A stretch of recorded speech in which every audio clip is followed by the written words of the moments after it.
नमस्कार, मैं हूं doctor Sanjay Kumar, gastro care hospital Bhopal से। आज हम बात करेंगे एक बीमारी जिसका नाम है एक्लेज़िया कार्डिया। सुनने में शब्द थोड़ा कठिन लगता है। इसका सीधा सा मतलब ये है कि इसमें खाने की नली में कुछ खराबी है, जिससे कि खाने की नली का निचला पार्ट, जो आखिरी हिस्सा होता है, जो स्टमक के अंदर एंटर करता है, वो खुलने से इनकार करता है। यानी आदमी गले से खाना तो उतार लेगा नीचे, लेकिन खाने की नली में कमजोरी है। वो खाने के जो हमारा बोलस है उसको नीचे नहीं पहुंचाती, और निचला भाग जो दरवाजा होता है वो खुलता नहीं। इसको हम एक्लेज़िया कार्डिया कहते हैं। तो एक्लेज़िया कार्डिया क्यों होता है, इसके बारे में तो बहुत अच्छी जानकारी नहीं है। हम ये ज़रूर जानते हैं कि इस बीमारी का क्या रूप है, लेकिन इसका उचित कारण अभी भी ज्ञात नहीं है। ऐसा माना जाता है कि बचपन में कोई इन्फेक्शन, संभवतः कोई वायरल इन्फेक्शन ऐसा होता है जो नसों को असर करता है, जिससे कि नसों के गैंग्लियॉन्स पर असर आ जाता है और यहाँ की मांसपेशियाँ काम करना बंद कर देती हैं।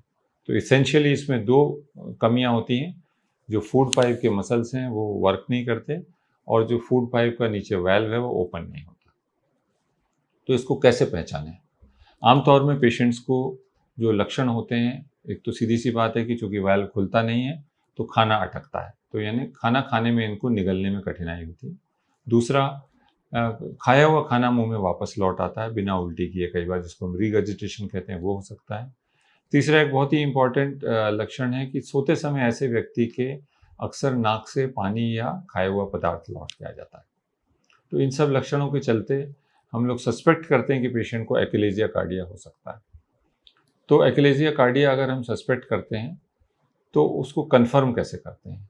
एक तो ये कि आमतौर पे ये माना जाता है कि इस बीमारी की दो पीक्स होती हैं, एक तो 20 वर्ष के आसपास होता है और एक 40 वर्ष के आसपास होता है। वैसे किसी भी एज में एक्लेज़िया कार्डिया देखा जाता है। हमने 2 साल के बच्चे में भी एक्लेज़िया कार्डिया देखा है, और वहीं 75-80 साल के लोगों में भी देखा है।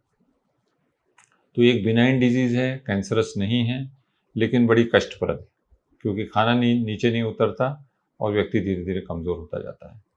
एक आम पेशेंट को एक्लेज़िया कार्डिया को डायग्नोज होने में कई वर्ष लग जाते हैं, क्योंकि इसका लक्षण सीधा-सीधा नहीं है, और शुरुआती स्टेज में कई जाँचों में ये पकड़ में नहीं आता।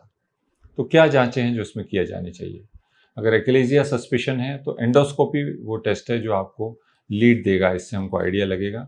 जब हम एंडोस्कोपी करते हैं तो हमें खाने की नली में बहुत सारा खाना भरा हुआ मिलता है, जो ऐसा नॉर्मल व्यक्ति में नहीं होता, क्योंकि खाना जब हम खाते हैं तो 7 सेकंड के अंदर उसे पेट के अंदर उतर जाना चाहिए।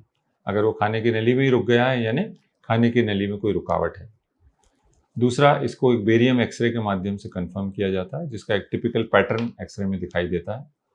तीसरा, मैनोमेट्री की जाती है इन पेशेंट्स में, ईसोफेजियल मैनोमेट्री, यानी प्रेशर नापा जाता है, और उसमें क्लासिफाई भी किया जाता है कि किस टाइप का एक्लेज़िया है। जैसे टाइप 1, 2, 3, ये 3 तरह के कॉमन टाइप्स होते हैं, और इन टाइप्स को जानने का महत्व ये है कि हम ये समझ लेते हैं कि कौन सा मेथड ऑफ ट्रीटमेंट इसमें ज़्यादा लाभकारी होगा।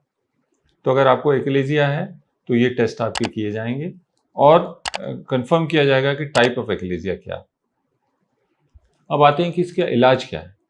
अगर एक्लेज़िया है तो मान के चलें कि दवाइयों से इसका कोई बहुत अच्छा इलाज नहीं है। फिर भी जिन पेशेंट्स में सर्जरी नहीं कर सकते हैं, उनमें कुछ ऐसी दवाइयाँ देते हैं जिसमें मांसपेशियाँ रिलैक्स होती हैं, जैसे कैल्शियम चैनल ब्लॉकर देते हैं। उनको कहते हैं कि खाने के 45 मिनट पहले गोली खा लीजिए, और उससे कुछ लोगों में रिस्पॉन्स आता है, यानी खाना खाने में, खाना निगलने की प्रक्रिया में उनको आसानी हो जाती है। पर एक टेम्परेरी मेथड है।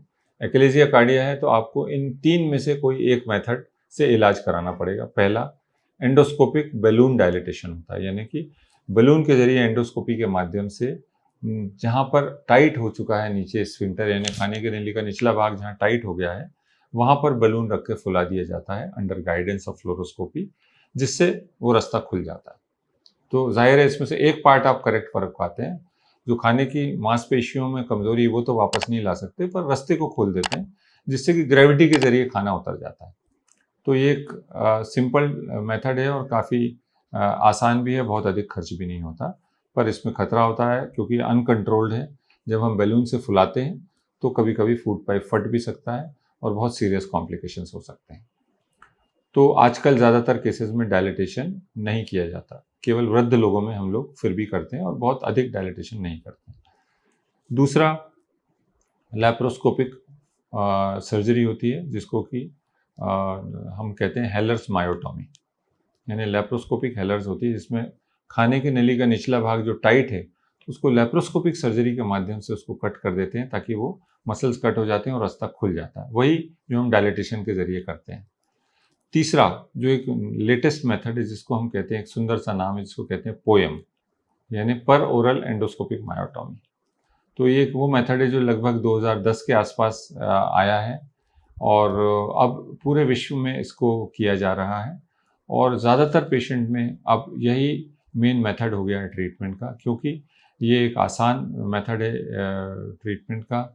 इसमें शरीर पर कोई चीरा नहीं लगता, मुंह के ज़रिए दूरबीन से ये किया जाता है, यानी एंडोस्कोपी से ही किया जाता है। बस ये है कि इसके लिए थोड़ी एक्सपर्टीज़ की ज़रूरत होती है, थोड़ी ट्रेनिंग की ज़रूरत होती है।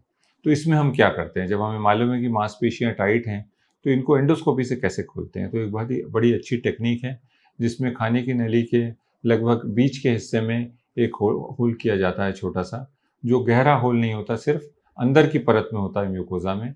उसके ज़रिए एक टनल बना के नीचे तक पहुँचते हैं मसल्स तक, और मसल्स को कट करके वापस इसी टनल से आकर उस छोटे से होल को बंद कर दिया जाता है। तो एक बेहद ही अच्छी टेक्निक है। इसके ज़रिए जो पेशेंट्स को पर्टिकुलरली टाइप 3 एक्लेजिया होता है, उनके पेशेंट्स में ये प्रेफर करना चाहिए, और टाइप 1 और 2 में भी ये टेक्निक उतनी ही सफल है, हालांकि उसमें दूसरी टेक्निक से भी काम किया जा सकता है। तो ये तीनों मेथड हैं हमारे पास, या तो पोएम कर सकते हैं, या लैप्रोस्कोपिक सर्जरी कर सकते हैं, या डायलिटेशन कर सकते हैं। और तीनों ही मेथड से प्रिंसिपल यही है कि हम खाने की नली के निचले हिस्से को ढीला कर रहे हैं, ताकि खाना सुगमता से उतर सके।